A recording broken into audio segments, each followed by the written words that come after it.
Ladies and gentlemen, welcome back to another exciting episode of Duty on a Real Estate, episode 18. And we got an incredible guest, our first pilot, Captain Kyle Petitt. Is that what they call, pilots, right? Is there I'm not a pilot. That's the problem. Oh, okay.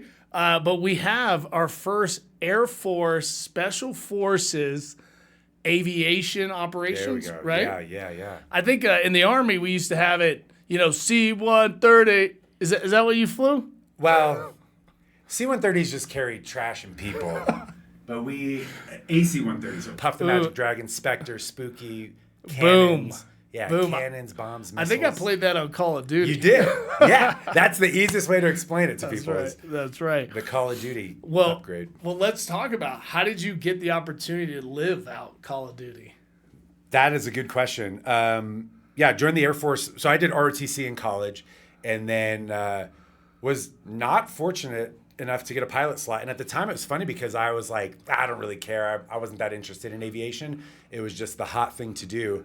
But then I ended up as a combat systems officer, which is most people's frame of reference is Top Gun. So you've got Maverick, who's the pilot, and then Goose behind. So I was a goose, right? Operating all the weapon systems, navigation equipment, defensive equipment. And then what's cool is I went to initial flight screening and first day, I was just jaw on the floor. I was like, whoa. And then we started flying and we started the academics and I just fell in love with it. I legitimately fell in love with aviation and all things aviation. And then went to undergraduate CISO training down in Pensacola, Florida. And again, just really dove into it. I really loved it. I was very passionate about it and was fortunate enough to graduate near the top of my class. And so then you kind of put your dream sheet, as it were. And I dropped AC-130s out of there, which was awesome because AC-130s hadn't dropped for over 12 months. Nobody had gone to the special operations community in the AC-130 world. So it was super exciting. It was absolutely wild.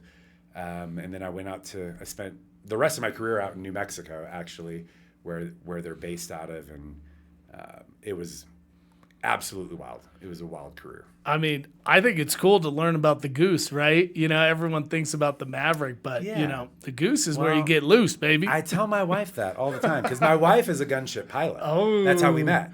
And I just tell her, I'm like, honey, you're just a glorified bus driver. But I was the one in the back. That's right. Shooting and talking to the JTAC, talking to the guy on the ground. And I was the one doing it. You were just a bus driver. I like it.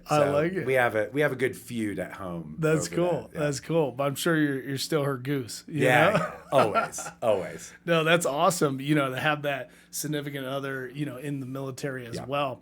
It seems like there was a lot of due process to get where you're at. But how did you get into the special operations focus? So it really is when you're basically competing when you're going through CISO training. Mm-hmm. And you can go to fighters, you can go to bombers, you can go to regular C-130s and do navigation. And then there's a small group that has the opportunity to go directly into special operations. It's a little bit different than the rest of the special operations world. There's not a different selection. But once you graduate from consider it undergraduate training, then I got selected to go to gunships. And then you go there and it's a very, very difficult, long process of going through the training. You're learning C-130s, but you're also learning legitimately the most advanced mission, in my opinion, which is close air support. We effectively wrote the Bible on close air support. It's a no-fail mission. It's an extremely high-stakes mission. People rely on us to do some pretty outrageous things when it matters and when it counts. So that was a pretty grueling process. I was young and it was funny because just a couple weeks ago, there's a bunch of guys that flew gunships that live here in Colorado Springs, and we got together, and one of the guys there was one of my instructors, and I was like, man, I was young, huh? And he was like, yeah. And I just remember, one time getting called in and kind of getting counseled, and they were like, who do you think you are? And I was like, I don't know. But a lot of maturing that happened during that time frame because, it was the first place that really it was you think but it's so dynamic that every time you go out, it's unique. Even the times that you went out and you don't shoot, you don't do something crazy, like you're still learning and adapting and like evolving through that mission set. So it was very, very challenging, but extremely rewarding because of that. I mean, I'm blessed. When I was in Iraq and Afghanistan and we had close air, oh man. Yeah, It's it makes like, a huge difference. Oh, life is better. Yeah, it makes a huge difference. And we took that responsibility, very, very seriously, because it is kind of funny because in gunship land, it's like you want to shoot. Like you've been training, and it's the highest adrenaline thing on the planet. Like being in a gunship, orbiting over a target set and shooting. It's so dynamic. But at the same time, we knew that if we were shooting, it was like the worst day possible for the guys on the ground. So it's kind of like a catch-22. It's like you want to shoot, but you're also like, maybe we shoot in a different scenario where we don't have Americans and partner forces on the ground. But you mentioned about all the experiences, the trainings that you get, the really the lessons you're learning, right? Even when you're not shooting.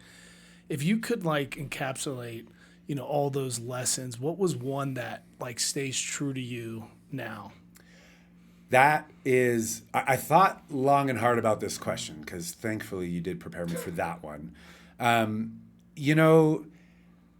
Late in my career, it was in 2021 during the retrograde out of Afghanistan, which was, everyone was watching on the news and it was crazy. But about 2 weeks prior to what everybody saw at Kabul Air Base, we were in a scenario, and without going like way into the details of it, we had about 1,500 Afghans that were surrounded by the Taliban.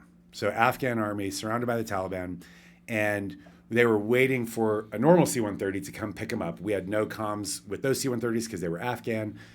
And the long story short is, at some point, we did start shooting the Taliban. Mm-hmm. And I remember there was the last person was running. We switched to a gun that we had not, we'll call it like sighted in yet or like dialed in yet. Yeah.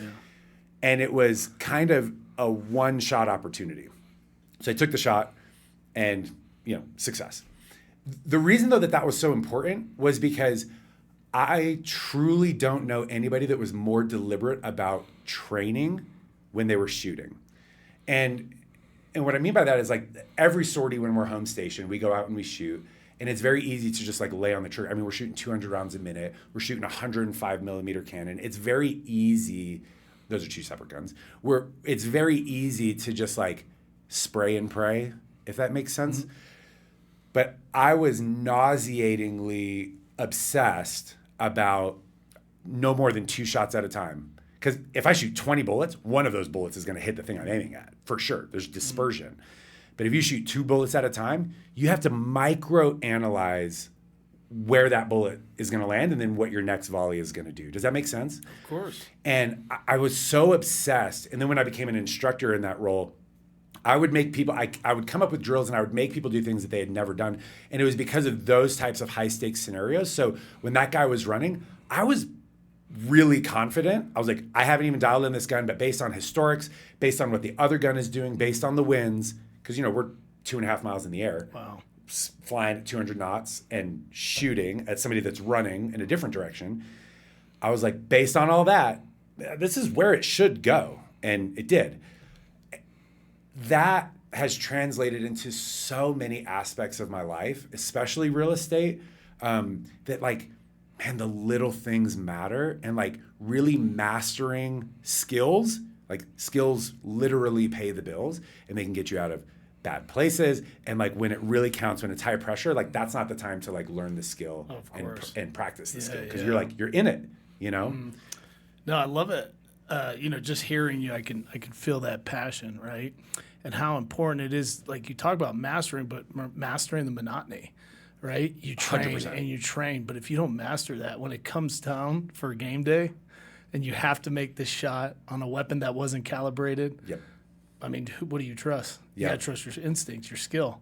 And so that's incredible, right? You gotta practice like you play like you practice, Yeah, and game time is not the time to practice. No. For sure. And I like I said, I've seen that in business and I've seen that In every other aspect of my life, it's like if I want to do this new skill, skiing, I want to do this skill skiing. It's like I got to put in reps beforehand, or else I'm going to get hurt. You know, Without a doubt. So you mentioned real estate. yeah. Casual. How did you transition from the sky to Yeah. the ground? Good question. That was a very deliberate decision. It was on that same deployment. Wow. The war in Afghanistan was kind of wrapping up. I was already like generally interested in real estate. I had some friends that had done real estate and done very well. But at that point, when things were wrapping up in Afghanistan, it was also the last deployment for our model of gunship. And so like there was a lot of transition stuff that was going to be happening. And I was like, nah. And my wife, who wasn't my wife at the time, had already moved up here. And I was not about like, we're going to do this distance thing. So I started exploring my other options. She had bought a house up here with a mutual friend, Patty Godwin. And so I reached out to Patty and I was like, hey, we've got this SkillBridge program, this like transition out of the military into the civilian world. Do you think I could do this with real estate? She's like, yeah. So she puts me in touch with Chris Klontz at the Keller Williams brokerage. And we kind of set this thing up. But I'll tell you like how I made the decision for real estate though was on that deployment. I was reading a book by Brene Brown and it's Dare to Lead. And in that book, I think this is so important for veterans who are getting out or service members who are getting out to like really dial in. She does this exercise where you have to dial in what your core values are. And it's like pages. It's like 3 or 4 pages of like double columns. And she's like, go through and circle all the ones that matter. Great, you did that. Now cut them in half. Now cut them in half again. Now, out of that final 12 that you have, pick 2, maybe 3, but 2, which is really hard to do because you're like, man, kind of all of these are like really important to me. So I did that. And I also had kind of analyzed some other jobs that I had had, like when I wasn't flying, kind of these alternative duties, you know? And when I put them all together, my core values and the things in exercise planning, that's what else I did, like that really kind of like brought me joy that I really enjoyed doing. I was like, that feels like real estate might fit that. My core values that came out were health and wellness and my freedom and autonomy. Like the ability to make my own decisions and the ability to control my health, right? And so I started exploring this real estate space. And once we figured out that I would be able to do this kind of SkillBridge thing, I just kind of started delving a little bit more into the world and kind of listening to podcasts and kind of starting to learn the jargon and the conversation. And then next thing you know, I was here. You know, besides that decision point, I think how you got to that decision point is something instrumental. I think everyone should listen again. Is really cutting the fat of all the values and the experiences we get from other leaders and experiences in the military, and really figuring out what is really most important to you. Well, yeah, because like I can tell you what's important to me, but like that doesn't mean it's the most important to you. We have different life experience, we have different background. And what I had also done is, you know, I kind of alluded to like, also I was like looking at these jobs and I knew that there's no combat systems officer in the civilian world, right? And that's very true for a lot of military members. Like that job doesn't exist in the civilian world. But I had the opportunity to do like big exercise planning. And I was like, man, by the way, I also had this other job that I hated with every fiber of my being. And it was just like data input. I was like literally managing a spreadsheet and I would like get physically ill. I hated it so much. And I was like, well, I don't want to do that. But I love high stakes negotiation and problem solving. I love being the point man when things are on fire. That happens in exercises all the time because of weather or delays or whatever. I love coordinating between a bunch of different organizations. And I was like, what seems to do that in the outside world? And I initially thought like project management kind of sounded like that. But then I was like, yeah, but real estate also kind of seems like that. Like you're the point man for this whole deal. Even if somebody else messes it up, it's the realtor's fault. And I was like, that seems awesome. But it really, I could peel it back. And it was like, I was making the decision, the go, no go, based on the core values. And that's why I think it's like, I think a lot of veterans don't do that when they're getting ready to get out, is they're just like, I'm just gonna like Hail Mary it and see. And I respect that. There's a little bit of that has to happen because it's totally different. But if you really haven't figured out like who you are, I think it makes the transition a lot harder. So was that transition to civilian life hard? No. Okay. No, honestly, it wasn't. Yeah. I was very much looking forward to getting out. Man, if I can be honest with you, I think a lot of people feed this narrative that you're going to get out. Oh, you're going to struggle to find community. Homeless. It's like they tell you what you're supposed to feel. Yeah. And I'm like, don't tell me how I'm supposed to feel. Like, I'll make that decision for myself. They're like, you're gonna miss the community. And so you notice like every veteran says the same thing. It's like, do you miss the military? Like, oh no, I just miss the camaraderie. And I'm like, what? It is different. There's a unique type of camaraderie there, but I was also very ready to be out of the military. The military lifestyle did not jive with me. I loved my job, but the lifestyle was not it. There was a couple, like, I would say the hardest things for me was that I'm in that type of job, in those types of scenarios, in like the most intense scenarios in a gunship, it was, you don't have time to beat around the bush. Like when you're deployed, it's like, I have my responsibilities, but Brian, you have your own, and I need you to handle them. And if you're not handling them, I'm going to tell you. And I'm not trying to be a jerk about it, but like, you have to be a grown-up and you have to handle yours, and I have to handle mine. It's the only way this whole thing's gonna work, right? And when I was new in the civilian world, I realized pretty quickly that a lot of people that don't have that intensity of background don't respond super well to that. So I had to learn how to kind of temper the way that I communicated, even though I still communicate very directly.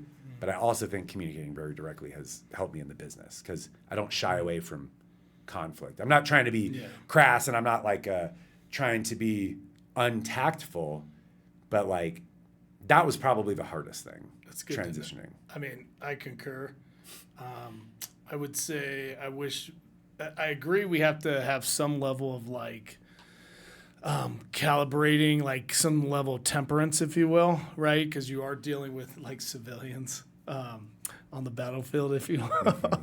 And so I can see that, but that is a superpower that I never want veterans to like lose, but to temper, But you have to temper it. And how do you temper it though? Yeah. You have to practice. Yeah. You have to study. Like I study negotiation, for example, or Dale Carnegie's How to Win Friends and Influence People. It's like you can still be direct and not beat around the bush. And like I can give you honest feedback.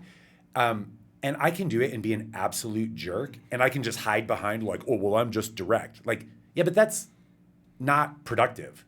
But you can also give direct feedback and do it in a productive way where you're not like, where you're not like beating people down, but like you're also just getting to the point.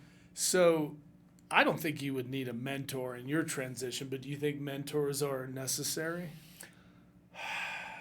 Man, yes, but I feel like we also talked about this in the military a lot. It was like, oh, you have to have a mentor. And I don't think that you can't force a mentor onto yourself, and you can't force yourself onto a mentor. I think by being engaged in the space, you kind of come into your own mentor, your own mentorship or mentoreeship. So when I was at Keller Williams, there was not a lot of people going to the office. This was like very near post-COVID, 2022, but I went to the office every day. And just by virtue of being there and putting myself in the space, people saw that I was in every class, I was in every team meeting, I was in every briefing, I was like everything. And at some point, people recognized like, oh, this guy's here to get it.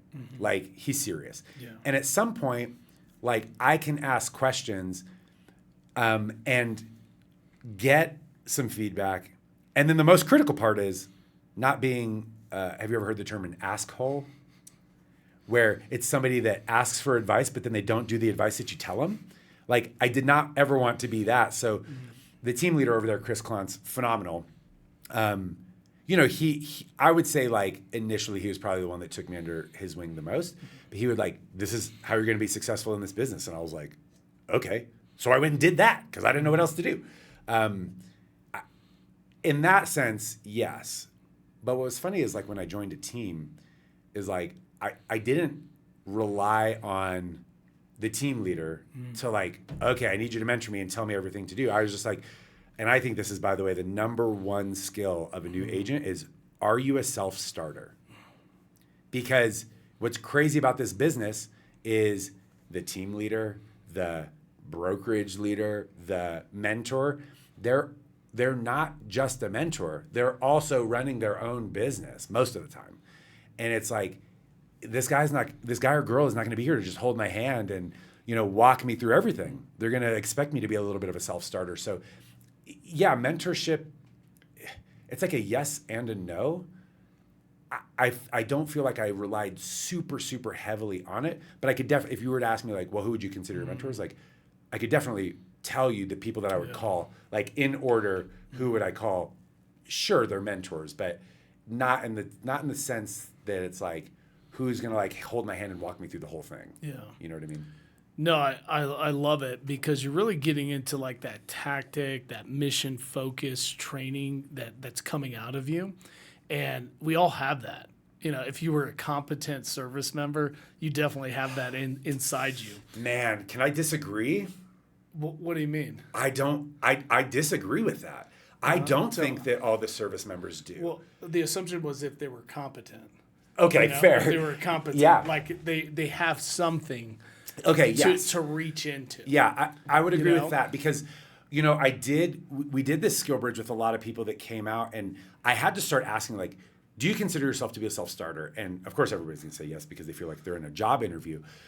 But what I feel like a lot of people challenge, and I bring this up because I know that there's going to be people watching this that are considering getting into real estate, that are veterans or they're service members transitioning. Cool. And what I realized was, man, a lot of people in the military, they go and they're there from 7 to 5, and they are doing no more, no less than exactly what they're told to do, which is fine. Like, I don't have beef with that, but this is not a business that you can do that. Indeed. You have to be a self-starter, and not just a self-starter, but almost as important, man, maybe more important, I guess this is kind of a self-starter, is when there's nothing going on, are you taking advantage of the downtime, right? White space. The white space. Oh my God.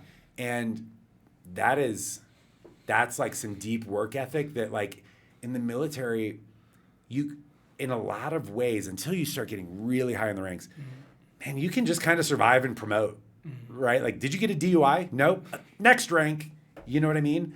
So I just bring that up because the competent ones do have it in them because they were self-starters and they were the ones that kind of maybe overperformed in the military, overperformed than like what like normal people were doing. Yeah.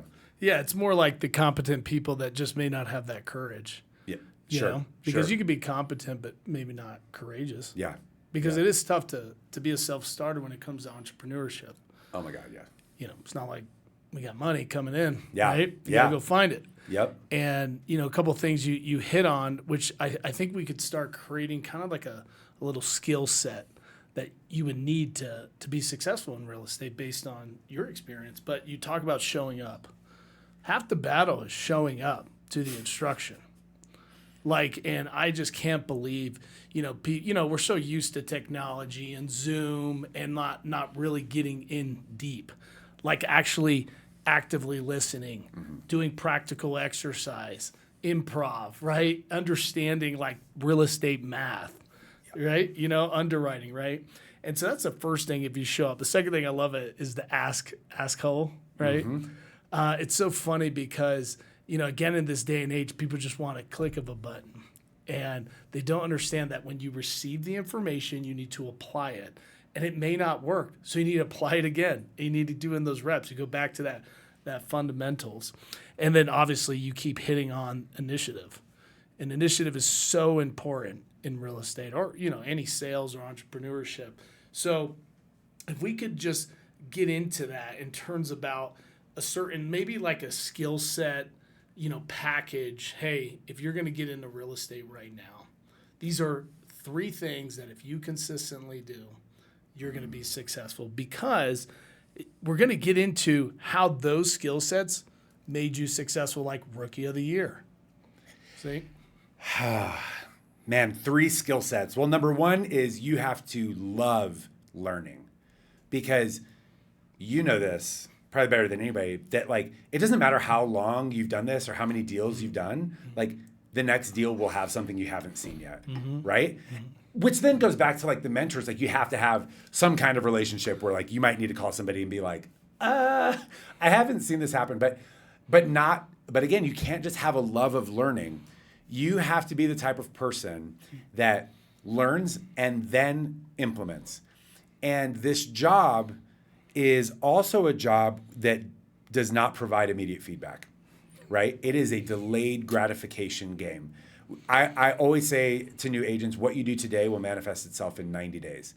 And they're like, Maybe years. Maybe years. And then you can paint them a picture, which we don't need to do here, but like best case scenario, you post, guys, I got my license. And then somebody replies to your comment, they say, help me buy a house. Even from there, it's like probably 45 days if they're like, actually, this is the house that I want to buy. Can you help me buy it? Right? Like, and by the way, we all know that that's not going to happen. So delayed gratification is a big thing. So, but having a love of learning, I think, is the start.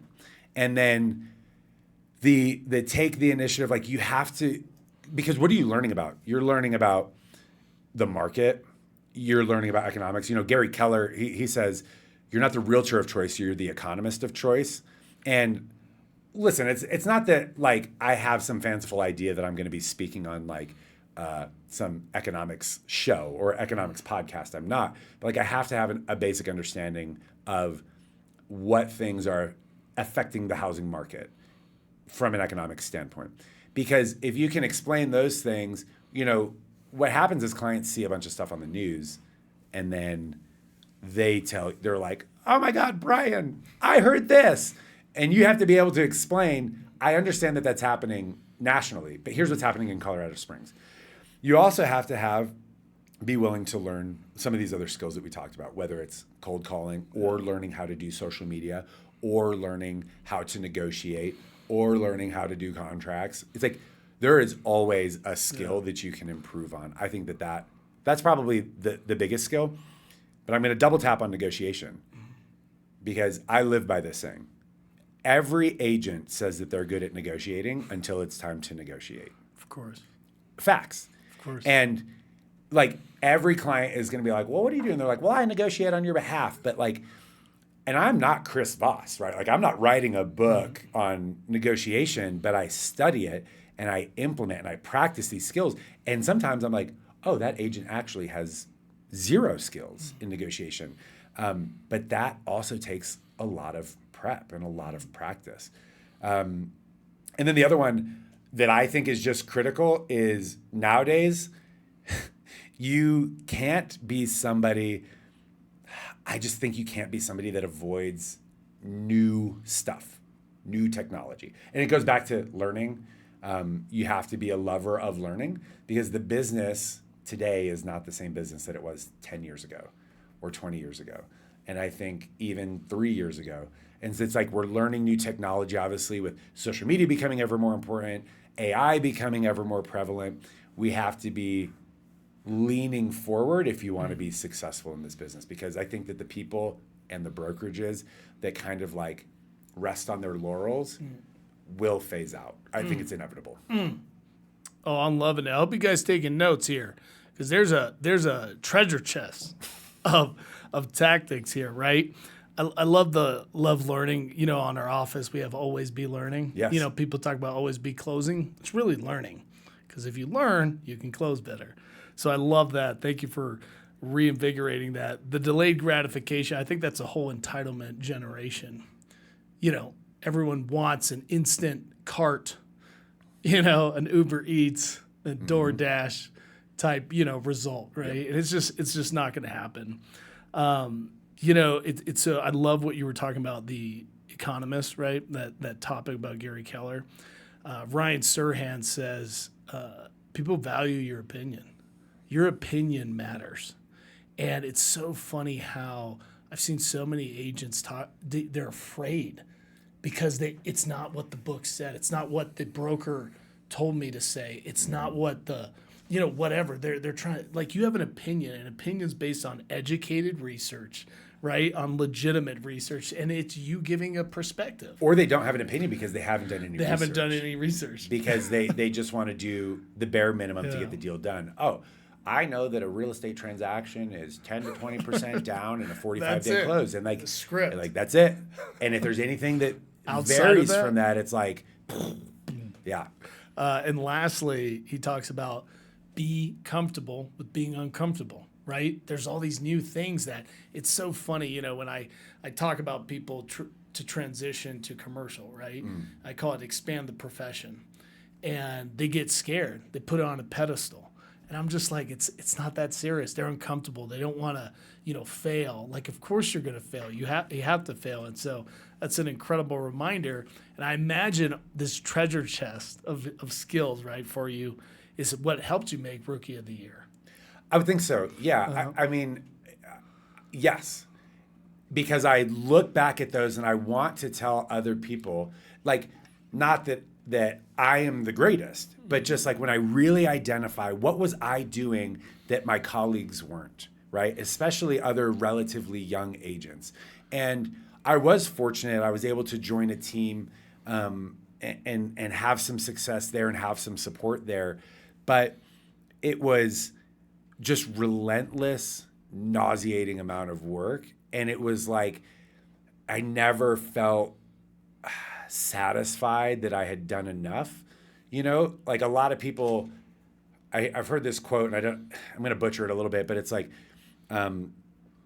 losers do a little bit of work and wonder why they haven't won, but champions do an exceptional amount of work and are still worried that they haven't done enough.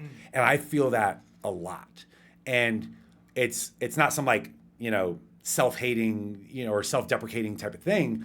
It's just like the other thing that actually changed my real estate business was I heard Alex Hormozy say, I will do what's required. He said, and what that means is like, I remember the first time I heard that, no kidding, it was like 2 days later, I had a client that was like interested in something way out in Forest Lakes, which is kind of out of the way, especially if you're like downtown. I mean, it's like, it could be like 35, 40-minute drive, right? New construction out there. New construction.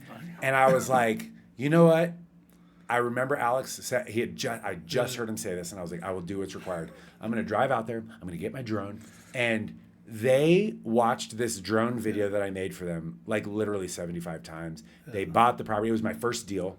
It was over $1 million property that they went under contract with. And I was like, and it changed my trajectory forever because it is so easy in this business. You kind of alluded to this earlier. It's like, it's so easy in this business to just like sit on the Zoom call, to just sit at your desk, sit in the office, sit at home, and just like wait for business to come to you. But like, if you do what's required, which is, by the way, more than what you probably want to do, that is how business starts flowing. Another thing kind of counter to that is like complacency kills. Oh my God, yes. So, I mean, we all get into that because, you know, you probably think you made it. Maybe some people think they made it after Rookie of the Year. Like, oh, I know what it's successful, but then it's not because what required for you to get to where you're at will not be what's required to get to the next step. 100%. And so that's incredible right there. So we talked a lot about like, you know, things you need, things that were successful for you. Let's talk about a mistake. Okay.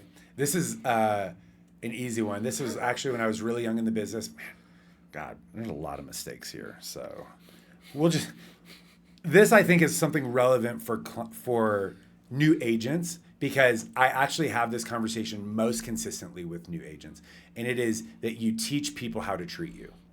And I remember in my first year of real estate, we were at like a 4th of July party, and I was sitting at this table with a bunch of agents that I really love and respect and still have great relationships with. And I was like, I was kind of complaining about this client that was just dragging me everywhere. I mean, brother, we were seeing properties in Falcon, and then we were seeing stuff in like Broadmoor Bluffs, and then we were like and I was like, what are we doing? And I was just getting abused. And I had just had a client that kind of fell apart, and I showed them like 12 or 14 houses in a day. And I was like, this just feels unsustainable. How do I get control of this? And we had this long conversation about setting boundaries and literally teaching them how to treat you. So as an example, if somebody texts me at 9 p.m. or 9:30 p.m. and I respond, I'm teaching them it is okay to text me at 9:30 p.m. because I'm going to text you back. If I always reply immediately, that also teaches them I will always reply immediately, even if I'm with my wife at dinner or I'm on a date or something like that. And the big thing that really fixed that, because it kind of persisted. This client was feeling a lot of stress. She was up here. Her husband was finishing the sale down in Arkansas. And it was like, I have to find this house before. And I remember she sent me another house in Falcon. And I just leveled with her. And I was like, I won't use her name, but we'll just call her Shannon. I said, Shannon, that house is awesome. It's beautiful. But based off of everything that you told me in our buyer's consultation, you will feel happy that like we locked up a house because it's really nice. It's $600,000 out in Falcon. It's obviously better than $600,000, in a more desirable area. I said, but you will be happy that you'll feel less stress, but in 6 to 9 months, you're not going to be happy there. Because what you told me you were looking for was you wanted the Colorado lifestyle. You wanted to be close to the Colorado lifestyle. And that is about as far away as it gets. I will show you that house, but that's the reality. And she was like, oh, okay. So the mistake was that up until that point, I had let it get out of hand. And I was just getting dragged all over. And I had done that with that other client where we'd shown 12 to 14 houses. And then it just induced a bunch of confusion. And so I learned at some point how to like corral. And what I think the biggest skill set of this job, what's cool is like, yes, we're in sales, right? But like, I'm not a used car salesman. Like this person needs a place to live. They want to buy a house. But what we're really doing is we're helping people get clarity. And they don't get clarity, by the way, by seeing 12 houses in a day. That actually induces a lack of clarity. That induces mud into their brain. But if we can do things to help them help themselves, then like that's really kind of what our job is. And then, we negotiate and we do all those other things. It's great that you lead with like telling new agents to like control your environment as best as you can. And controlling that environment is really getting into, it gets into what we talked about in the beginning. Like when we transfer from the military, we want to be direct, command hand. And you can't with clients, right? And you're like, man, I want to tell this person no. Yeah. And all that stuff. And I love how you reinvigorated the purpose that, hey, you wanted Colorado life. Not Falcon life. Yeah. And that's just a way on how to be direct. Well, and that skill set was definitely one that I saw, totally to your point, is where I saw other relatively young agents struggle was they didn't have the courage to be direct with clients. No. And because you're right, like it's all coming together because it's like they want your opinion, actually. Yes, they do. And they want your advice. They're hiring you for your guidance, so guide them. And if you're not guiding them, then they feel like, what is this guy doing? Like, what am I paying this dude for? Subconsciously. Every time I go into the house, it's just willy-nilly. And like, he's not telling me what sucks about this house or what's good. And like, I feel like we're seeing all these houses. And proof of this, had a colleague that he had a client that was, we're talking like 40 houses, like over months. And he was like, what are you saying? What are you doing? And this was not my skill set. Like, I read this in a book, Ninja Selling. That's the book. Read it. But I just told him, I was like, when we go into houses, at the end of every house, like I kind of let them do their thing. I'm pointing out things that I like or that I don't like about the house. Like I'm honest in the house. I don't care if they buy the house. It's not mine. But at the end, I always ask them a couple questions just so that literally all you're doing is helping them categorize it in their brain and put it into a bucket. And if it's an empty bucket, get it out of here, because that just muddies the water, just having all these things ping-ponging around in their brain. It's like, I just want to help them get clarity. And I'm just going to do that by asking them sometimes what feels like weird questions, but it helps them categorize it. This is a Rookie of the Year podcast. And then he did it. No kidding, Brian, I swear to you. He did it. They went to go see another house, or like they did like a day of showings. He asked those questions. They wrote an offer. You'd be surprised just doing that type of exercise with your clients, how quick you can reduce the fat, right? And not show 30 homes. Yeah. You know? Wow. So you know what else is wow? That T-shirt. Real military, right? And so I didn't tell him to wear that. But I'm glad he wore that, because one of the things, when you came to Real, I mean, you came in like bat out of hell, and you took advantage, and you took leverage, and you took the opportunity to help veterans transition from the military. And Real loved that about it. And so talk about the SkillBridge, because that's how you entered, right? Yes, sir. Yep. So talk about how that is another opportunity for people to really think about. Because if you're listening, you need a vehicle to transition. Might as well transition with Kyle. Well, I'll tell you this. If I did not have SkillBridge, I don't know if I would have had the guts to get into real estate. I mean that with every fiber of my being. Like, I'm pretty like bold, and I'll go out and I'll do stuff. But man, it's like kind of it's a totally different world. I had no business getting into real estate out of the military. I mean, like I said, it was a complete 180 from the job that I was doing. But what's so rad about SkillBridge is it's a transition program that you do while you're still active duty. So you have 3 to 6 months at the end of your career, at the end of your time in service, that you can go, and it doesn't have to just be real estate. You can kind of do this with any profession that you're interested in, right? Yeah. But where you can go, what is internship? You can go do an unpaid internship, but what's so gnarly about it is you're still getting paid by the military. You still have your health benefits. It's amazing. You're still getting paid what you were getting paid active duty, and 3 to 6 months. So when I came up here, I mean, generally speaking, I was level 0 as far as like a professional realtor. I got here and I started my license 2 weeks after I got here.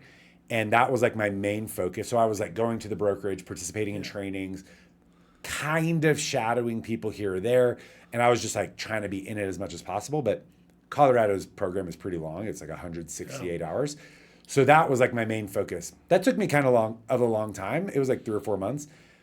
But what was happening was like, as I was getting closer to my separation date, I was like, oh, I got to speed this up because this paycheck that's coming is not going to be coming anymore. Training wheel's about to fall off. And so, but that was the thing, is it gave me such a good on-ramp. Yeah. And I spent, head start. Yes. And it gave me 6 months of being, it was actually 5 months, but it was 5 months of being in and around the business, still getting paid without the pressure. I could save more money and really start turning the wheels. Yeah. I mean, it was critical. And now what we did at Real that I think was a little bit different than the SkillBridge that we did at KW was the KW would kind of just push them to a brokerage and it was like, good luck. And some brokerages were really set up to bring on new agents and they would thrive. Yeah. But others, there was just less activity going there. So like a service member might go and kind of like get lost. Yeah. What we've done is, because of at Real, you have like a sponsor. We've increased the responsibility of the sponsor to say, you're not just like a normal, like, congratulations, you're in the revenue share model. It is, you are the mentor for this person. You are the primary touch point. And if you don't have the track record, you have to be with somebody that does. So now they have 2 touch points. But what's so rad about Real is that because we have this network built in of like, I have a sponsor and my sponsor has a sponsor, that now those people that come into SkillBridge, they have access to me, to my team, to my sponsors. It's like, and we all have an interest. We all have a very vested interest in this person becoming successful because that makes real more profitable, which makes all of us more money, truthfully, right? What we didn't want to happen was somebody to come in and just get lost in the sauce and not really get training and not really get exposure and not really have opportunity. So this has kind of provided a better, stickier platform that they can get into the business. Chain of collaboration. Chain of collaboration. That's it. That's it. I love it. No, I'm telling you, it's a disservice if you don't use the SkillBridge program and don't use it with professionals like Kyle. I'm telling you, life is short, and if you want to transition and figure it out all by yourself, good luck. But there's people out there willing to give a hand. Now, what I really wanted to talk about is how I've seen you grow on social media. Like, I love it because your personality mixed with your professionalism, I think is what a lot of agents need to really tap into. You know, you need to stay professional, but you need to embrace your personality. Mm-hmm. And a lot of people like to copycat or like to, you know, whatever's happening, they'll just jump on the trend. But if you really stay true to yourself and the profession, I think it's going to be an incredible duo. And so let's talk about, you know, your social media enterprise, because you're doing a lot. It is that emphasis on a lot, like legitimately. And again, going back to, this is not a game of instant gratification. I think a lot of people look at social media and think it's like an easy button, and it's not. No, it is not an easy button. It's not fast. It's not guaranteed. It's an ungodly amount of effort and creativity. But as Sharon says, celebrity is the most efficient form of business, right? Yeah. It really, really is. And so I definitely wanted to lean into that. And what you said about authenticity too, I very much agree with, because if you go back and look, 3 months ago, I had hair down to here and a big old beard, and I was still doing business because people just saw like, oh, that's the guy that I'm going to get, right? Like, I'm not going to get some pretend guy that's trying to act professional, but then he's not, and now I'm tiptoeing around and I don't really know who he is. It's like when you watch my content, like, you know exactly who I am. But it has been my main focus. There's two major points here. My main focus was not necessarily like, I just want to go viral and I want to be, you know, this big influencer. It was anybody in my world, when they think the word real estate, I want them to be so inundated with my content that they think my name. It doesn't matter where they are. Boom. They could be in Italy, but wherever they are, if they think the word real estate, they're like, Kyle. And I've had so many people reach out and they're like, hey, I know I'm not moving to Colorado Springs. I don't want to like waste your time. I'm like, you're not wasting my time. This is why I do content. Especially the other piece of it is the overwhelming majority of my content has been for veterans. It's about the VA loan. And what I've tried to do is approach the VA loan in a non-boring, kind of creative, fun way that especially speaks to the younger generation, because it's getting harder to get like into first-time home ownership, especially in a place like Colorado Springs. It's just expensive. But when I got into the business, man, and I started learning about the VA loan, and then I looked back to 2021 and what was happening, I started realizing, I was like, the VA loan is not just a vehicle to buy a home. To maximize it, you have to know some basic things so that you can strategize with it. And my agent, who I still love and I still have a great relationship with her, like, she should have been banging on my door and been like, this is what you need to do. You've got a VA loan at this rate. You need to do X, Y, and Z so that you can free up your entitlement and blah, blah, blah. And like, nobody explained it to me. Nobody explained to me the power of what was happening with the interest rates. I mean, I was living in the middle of nowhere, New Mexico, but like, I wish that agent had been beating on my door and been like, Kyle, you need to, I don't care that you like this house. We're buying another one, right? And so when I got into this business, I kind of say this tongue in cheek a lot, but like, I got in this business for the homies, to let the homies know how to use the VA loan. So I wrote a book, like a little ebook that it sounds like I almost dictated the book. Like, it just sounds like I'm talking. But so that people could understand just the basics and break it down in a way that's like easy to understand. I'm not expecting everybody to become a real estate professional, right? Like, that my wife is not going to be a real estate professional, but I want her to know the basics so that we can make financial decisions about our real estate. Even if it doesn't mean you're going to be building up this huge portfolio, that doesn't matter. That's not what necessarily this is about. But it's like giving yourself the opportunity. If you don't know anything about it, you've got no chance. So that's kind of what my whole focus has been about. People thinking about me, and also people thinking about just something other than, oh, well, I do know that the VA loan is 0 down. Because that's like all anybody knows. And the only time that the only briefing I ever got when I was active duty was in TAPS, which is the Transition Assistance Program. Oh, you're getting out of the military? Let me tell you about the VA loan. I'm like, I've been in for 9 years, bro. How have you never told me about this? Isn't it crazy? It's so crazy. We can go down the rabbit hole of, of benefits and how it could be a lot better. Yep. Things I'm learning in this section of our talk is marketing is used to be omnipresent. And I always joke around, I'm the Holy Spirit. You know, your sphere. So I'm the Holy Spirit. I always tell people, like, you got to have that. And obviously marketing on social media is a vehicle. And if you're not following Kyle, you're wrong. And so follow him. Where can they find you? I love Instagram. Okay. So at Real Kyle Petitt, that's also my TikTok. The TikTok I've been really that algorithm is just wild. It is, and I've blown up on there. I really like the format of Instagram, and I'm on there the most, and I communicate there the most. I get most of my inspiration from there, and then I also have a YouTube channel called To the Moon Collective. But that's more for like, actually, I really deep dive into stuff for new agents. To the Moon Collective is about.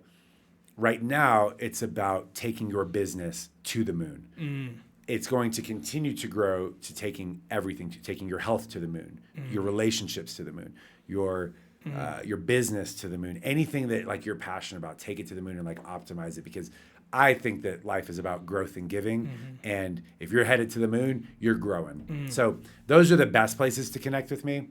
But I'm most active on Instagram. I get sucked in, brother. I'm about to be a galactic warrior with you. One thing that I see is obviously you take the flag of understanding the VA loan, the guidon, right? I think what's a fall in our industry is the lenders. I think the fact that you are trying to champion the VA loan, I think a lender should be doing that. I'm not saying all lenders aren't, but I would argue that there may be a little gap, right? And then it gets worse when the agents don't know. And so remember, you have to empower and educate your clients. And so if you hear what Kyle's doing, that's what he's doing. Well, and I think you also just have to be willing to, you might have a friend that's a lender, but like I vet people, I vet lenders, I vet other agents if I'm sending a referral out because I want to know. That's good. And I will have I ask a lot of questions, even to like some of these like social media famous agents. Yeah. Like I put them through you send them a little test. I know it's a legit, like I don't care that you've got 50,000 followers on Instagram and you're famous or whatever. Like I'm still going to ask you a lot of questions because you can also be really good on social media and not good at your job. Of course. Right. So, but definitely from the lending side, like I have no patience no tolerance, especially with the military, because every agent, every title rep, every lender is like, I really want to tap into the military network and give back. And you're like, yeah, I know you do because we PCS every 3 years. But if you really wanted to, like, you would learn about it. Of course. You would have some kind of incentive. You would not try to nickel and dime them. It's like, that's how people get subtly taken advantage of. USAA, Navy Federal. Like, that's what they do. Yeah, literally, right? It's like they just take advantage of this like built up trust and then rickroll them and you're like, whoa, this is not good. I just have a very high standard for who I'll work with. No, it's great. I do with my lender and agents. You got to have a lender that's just rowing just as much as you are, and that's for all the third parties. Like Kyle mentioning the title rep, right? Your vendors, your property inspector. I mean, the list goes on. Man, we talked about a lot, Kyle. let's talk about kind of like your final thoughts. What do you define success as? Because, I mean, I don't know. I feel like if we do one thing right from what you said, it's success. Well, to be honest, I think it just goes back to what I think, by the way, it's a Tony Robbins. He's the one that convinced me of it, that the purpose of life is growth and giving. And so success, I mean, in the real estate business, success is obviously like, am I setting goals and am I hitting those goals? Like, that's it, right? Like, because to reach those, you are growing. So going back to like that first year in real estate, when we set goals for that second year, my answer was, I want to triple my business in my second year of real estate. And I was like, how am I going to do that? Right. And I didn't just set that like on a whim. It was like, what's the action plan that I'm going to implement to double down on that opportunity? But, what I think is, I tell this to clients as well, but I definitely tell this to realtors, like people that want to get into the business. Like, the American dream is not a Lambo. It's not a mansion. It's not buying a house in Aspen. Those are rad. And those are byproducts of the American dream. The American dream is that you can become what you want to become. You can set out to become something, and we have the opportunity.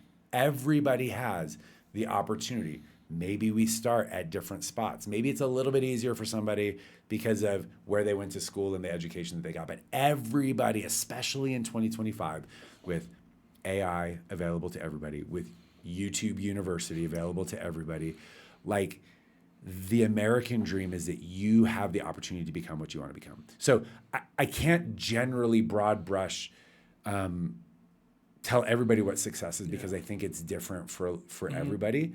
For my wife, it's, am I in the mountains 175 days a year? And that is success to her. For me, I really love working. Like, it's hard for me to pull away from work. I love skiing, but I love working a lot too. So it's, am I in constant pursuit of the things that bring me joy and fulfillment and growth, and then give me the opportunity to give? Growing and Giving with Kyle. Thank you so much for tuning in. It's been an incredible episode. Take care.